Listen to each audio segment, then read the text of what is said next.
Je ne pensais vraiment pas autant apprécier cette série. Salut à tous, ici Reg et bienvenue dans une nouvelle critique multiple où je vais évoquer plein de séries évidemment. Encore une fois, c'est les séries que j'ai pas eu l'occasion d'évoquer en critique à chaud pour vous motiver ou pas à les regarder. C'est vraiment mon avis sans spoiler encore une fois. Des séries qui sont sorties récemment, du 1er janvier à genre aujourd'hui. Il y a une série qui s'est terminée aujourd'hui. Comme d'habitude, il y aura ma série préférée de la vidéo à la fin et je vous incite encore une fois à mettre dans les commentaires si je vous ai motivé à regarder ces séries ou tout simplement si vous avez d'autres séries à me conseiller qui sont sorties en ce début d'année. Dites-moi ce que vous avez vu, ça m'intéresse aussi. La première série que j'ai envie d'évoquer, c'est True Detective Night Country qui raconte l'histoire de deux enquêtrices qui vont enquêter sur plusieurs meurtres dans cette petite ville en Alaska. La grosse difficulté est que c'est en plein hiver polaire et il fait constamment nuit, donc évidemment c'est bien plus difficile de trouver le coupable. True Detective Night Country s'est terminé aujourd'hui, j'ai vu le dernier épisode. Il y a plein de choses à dire évidemment sur cette série. Premièrement, la première saison est culte, je pense aujourd'hui tout le monde l'adore, tout le monde trouve que c'est génial. C'était une révélation, tout le monde a trouvé ça dingue. À juste titre, je trouve que ce soit l'ambiance, les personnages, l'alchimie, ils ont créé un truc assez unique. J'ai jamais fini la saison 2, j'ai jamais réussi à accrocher, je me suis jamais forcé à la finir, donc je sais pas ce qu'elle vaut, mais bon,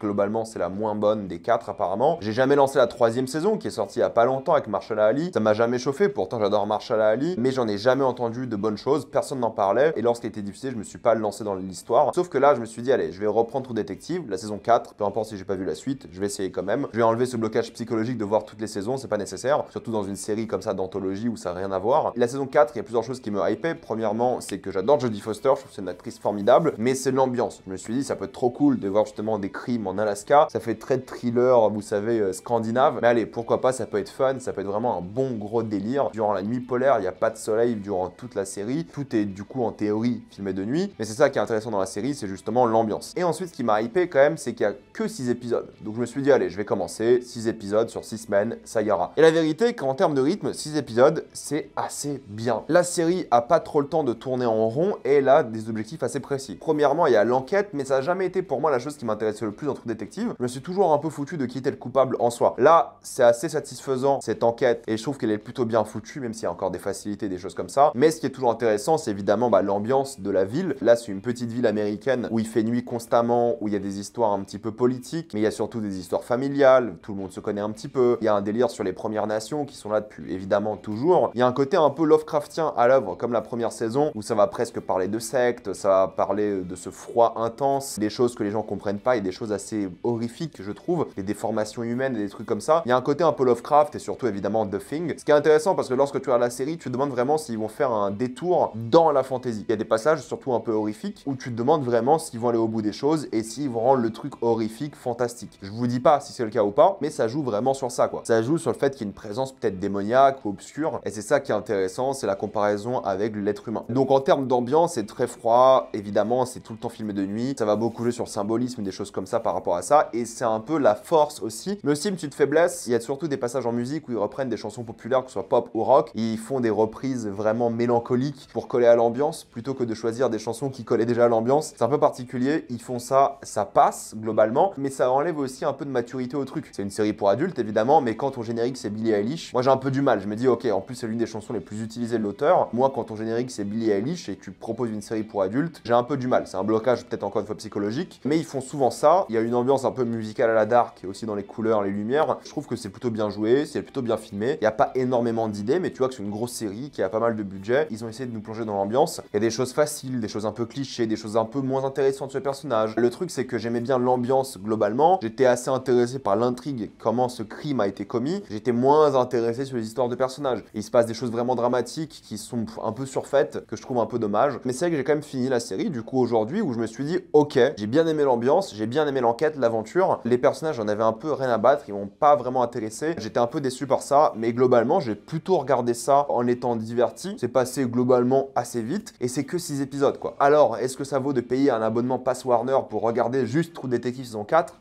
Non. Mais si vous n'avez pas vu True Detective saison 1, vous pouvez faire la 1 et la 4, c'est pas mal. Il y aura une chute de qualité, mais au moins ils ont trouvé un truc qui est pas mal du tout. Je vais pas crier au chef-d'œuvre, loin de là, mais j'ai été diverti et j'ai abandonné l'idée d'avoir un jour la qualité de la première saison. C'est une série, je dirais pas forcément unique, mais qui est un peu différente aujourd'hui et qui est pas mal du tout. Donc ça fait plaisir d'avoir une série HBO qui est de qualité, mais sans être folle. Pour les gens qui aiment bien les thrillers, je pense que vous allez apprécier cette 4e saison. Il y a des facilités, des problèmes globalement, d'originalité, des bêtises à certains moments, mais c'est pas mal. La deuxième série que j'ai envie de conseiller, est Le jeu de la mort, qui raconte l'histoire d'un homme qui décide de se suicider. Suite à son suicide, il se retrouve face à la mort, ou en tout cas à son interprétation, et la mort, pour le punir, décide de l'envoyer dans plusieurs corps différents juste avant leur mort, et à chaque fois, il doit essayer de survivre. Le jeu de la mort, c'est une série qui est sortie là le 1er janvier, je crois au 2 janvier sur Prime Video aussi. Pas besoin de Pass Warner, pour le coup, c'est une série Prime. C'est une série à la tête d'un webtoon apparemment, et c'est une série live action forcément, qui est intéressante parce que tout le monde en parlait. C'est une série à high concept coréenne, c'est un K-drama justement de ce point de vue-là, avec un concept très fort, quoi. L'idée en soi de ce gars-là qui va rentrer dans la vie de plein de personnes différentes pour essayer de survivre est super efficace et tient vraiment en haleine au début de la série. Le concept est vraiment intelligent, mais je trouve que pour le coup, il devient très peu intéressant très rapidement, et je trouve que c'est du pur gâchis. Non pas qu'il n'est pas divertissant en soi, mais il va aller donc dans plein de corps différents, et ce qu'ils ont essayé de faire, c'est qu'ils ont essayé de lier tous les corps ensemble, que toutes les intrigues soient liées à chaque corps. Donc au lieu d'avoir une sorte de corps, une morale, un autre corps, une autre morale, ça lie à un truc qui devient plus ou moins une conspiration, sans rentrer dans les détails et les spoilers, et ça perd un peu le cœur émotionnel, et ça gâche un peu ce qu'aurait pu être tout simplement le concept. L'histoire n'est plus un gars qui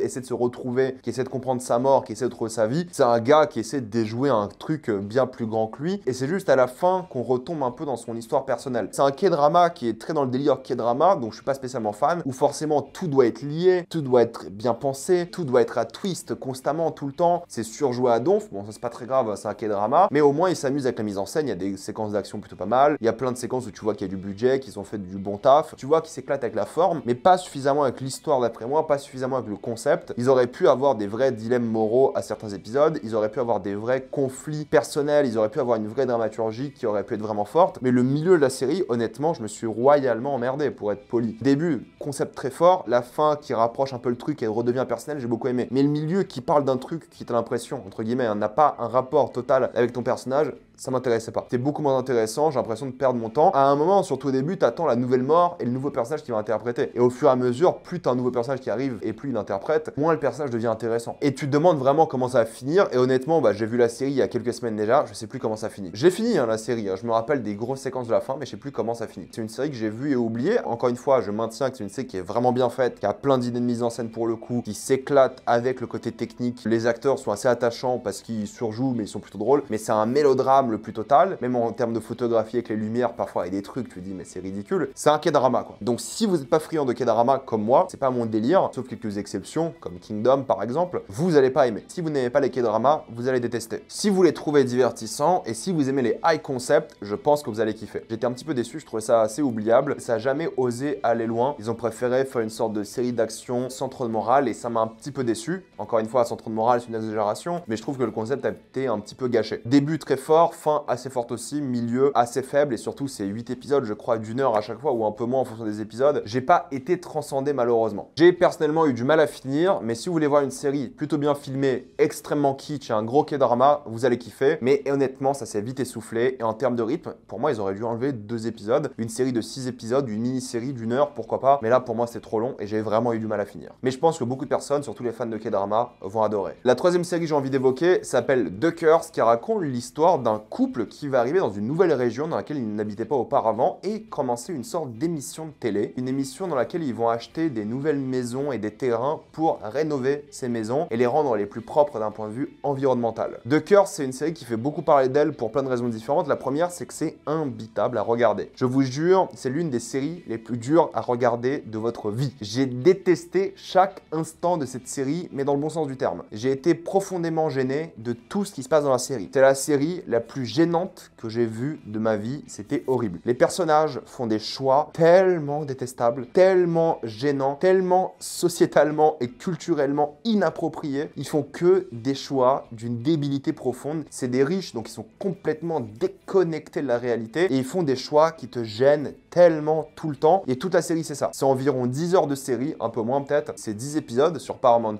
pour ceux qui ont l'abonnement, via Canal, vous pouvez aussi. 10 heures de pure angoisse et de gêne. C'est à la fois hyper drôle et à la fois extrêmement gênant. Et c'est pas gênant comme The Office, là c'est pire, parce qu'il y a un côté très dramatique et c'est filmé comme un documentaire un petit peu aussi. Nathan Fielder, qui je crois réalise et même écrit la majorité de la série, m'a tellement gêné en tant qu'acteur. À chaque fois qu'il parlait, qu'il faisait un truc, je voulais lui mettre des claques. Et à la fois, je voulais cacher mes yeux parce que c'était tellement gênant. Emma Stone, génial, mais pareil, elle fait des choses qui sont tellement insupportables et c'est la série de la gêne. Et c'est ça qui est génial, c'est que la série arrive à te gêner tellement tout le temps. Et c'est assez unique dans la manière dont c'est filmé, dans l'histoire, ça raconte plein de choses sérieuses sur la gentrification, sur les Premières Nations, encore une fois aussi, la culture de grandir riche et des choses comme ça. Il y a une pression sociale qui s'exerce aussi sur certaines personnes, le côté environnemental qui est beaucoup abordé. Il y a plein de thématiques hyper intéressantes, l'intrigue est vraiment bien ficelée, ça avance constamment, tu t'ennuies jamais durant les épisodes, ça va vraiment vite, mais c'est dur à regarder quoi. C'est hyper dur à regarder, c'est hyper gênant, c'est un enfer. C'est une torture, mais c'est impossible de s'arrêter par curiosité, parce que tu te demandes ce qui va se passer par la suite. Il y a aussi Benny Safdie qui est incroyable, je l'avais même pas reconnu au début d'ailleurs, qui joue un rôle qui est tellement gênant aussi. C'est une satire pure et dure de ce délire californien bien pensant qui est complètement travesti ici. C'est assez fort. C'est l'une des séries les plus uniques que vous allez voir. Croyez-moi, c'est un vrai trip. Il n'y a rien de psychédélique, mais t'es complètement déconnecté quand tu vois ça, quoi. C'est difficile à recommander, sauf si vous voulez voir un truc extrêmement gênant durant 10 heures, quoi. Si c'est ce que vous voulez voir, vous allez kiffer, hein. Alors là, vous allez adorer. Mais c'est intelligent dans la mise en scène, dans le scénario, dans les personnages. Je me rappelle de beaucoup de séquences que je trouvais assez mémorables aussi. C'est vraiment une bonne série, je trouve, mais il faut apprécier, quoi. Et ça, c'est difficile. Je suis friand de beaucoup de choses. Mais là, c'était dur. C'est une série vraiment impossible à recommander aux gens. Les gens qui sont pas fans de séries, je pense qu'ils vont déconnecter très vite. Pour ceux qui l'ont vu, dites-moi ce que vous en avez pensé parce que je suis très curieux. Et ceux qui l'ont pas vu, essayez le premier épisode, vous allez voir, c'est très spécial. Ma série préférée de la vidéo est Has Been Hotel qui raconte l'histoire de la fille de Lucifer qui a un hôtel en enfer. Cet hôtel a pour but de mener ses invités vers la rédemption et possiblement vers le paradis. Has Been Hotel, c'est une série qu'on m'a conseillée la semaine dernière. C'est une série de 8 épisodes, si je dis pas de bêtises, de 20 minutes à peu près sur Amazon Prime. C'est une série d'animation, qui est un style d'animation que j'aime bien et j'aime pas à la fois. C'est-à-dire que j'aime bien la direction artistique, mais j'ai du mal avec l'animation qui fait très carton-pâte. Et en même temps, les décors sont jamais flous, donc tout est superposé l'un sur l'autre et ça fait à la fois cheap et parfois un peu cher. C'est très particulier comme animation. En tout cas, la direction artistique qui est bien et c'est le plus important d'après moi. Et c'est une série dont j'avais pas du tout entendu parler. Puis après, j'ai découvert sur internet qu'il y a toute une communauté qui adore ça. Il y a tout un délire assez unique autour de cette série. D'ailleurs, je vous conseille de regarder le pilote qui est disponible gratuitement sur YouTube. Il a 100 millions de vues le pilote. Il a été diffusé il y a 4 ans. Donc apparemment, entre-temps, la série a été rachetée. Puis ils ont fait la série maintenant sur Prime. Les 8 épisodes sont tous sortis, c'est bon. Et c'est une comédie musicale. C'est une comédie musicale en enfer qui fait très Disney pour le coup, mais Disney des enfers. Je parle surtout des chansons qui font très Disney, que ce soit dans les mélodies, que ce soit dans le but narratif qu'elles ont. C'est très Disney, ça se ressent. C'est le Disney des enfers. Il y a aussi un côté un peu Greatest Showman parce qu'il y a un côté spectacle au truc. Mais c'est une série d'animation que j'ai vraiment adoré. Je me suis enchaîné les 8 épisodes d'un coup. Il y a quelques problèmes de rythme, surtout ces 2 derniers épisodes qui sont un peu plus faibles, que ce soit émotionnellement ou dans la musique ou dans l'intrigue. Ça devient plus une série d'action à la fin, ce qui n'était pas vraiment le but de l'histoire. Mais ce qui est cool, c'est vraiment les personnages. Tu t'y attaches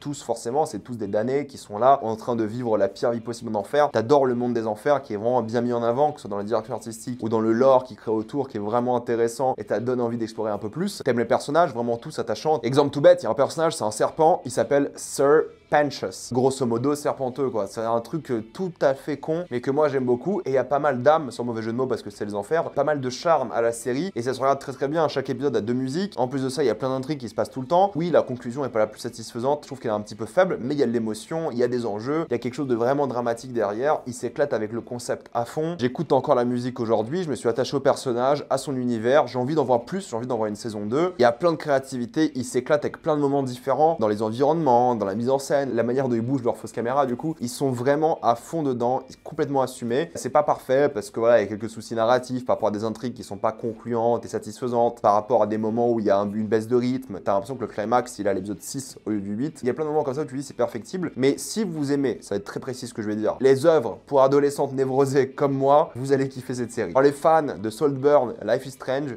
vous allez kiffer. Je sais pas à quel point cette série peut avoir de saisons. Il en faut au moins une deuxième et allez, limite une troisième, parce qu'il y a des choses à développer, des choses à créer, et il y a plein d'intrigues qui peuvent se lancer. C'est un vrai bon morceau de fun, assumé, délirant. Si vous aimez les comédies musicales, vous allez kiffer. Je suis friand de comédies musicales, j'adore ça. Donc c'était un pur plaisir et je ne peux que vous conseiller la série. Encore une fois, faut comprendre que c'est une série pour adolescentes, je le précise, mais tout le monde peut apprécier. Après, il y a plein d'autres séries que je vous ai conseillées récemment en critique à chaud qui sont bien. Monsieur et Madame Smith, trop cool par exemple. Reacher, grosse série de bonhommes et de darons, vous pouvez la regarder aussi, c'est drôle. Bref, j'attends votre avis sur toutes ces séries dans les commentaires. Comme d'habitude, pensez à vous abonner à la chaîne pour voir les prochaines vidéos. Mettez un j'aime, ça aide beaucoup la chaîne. Suivez-moi sur tous mes réseaux pour plus de débats, critiques, actualités et concours. Et moi je vous dis à la prochaine fois. Salut à tous.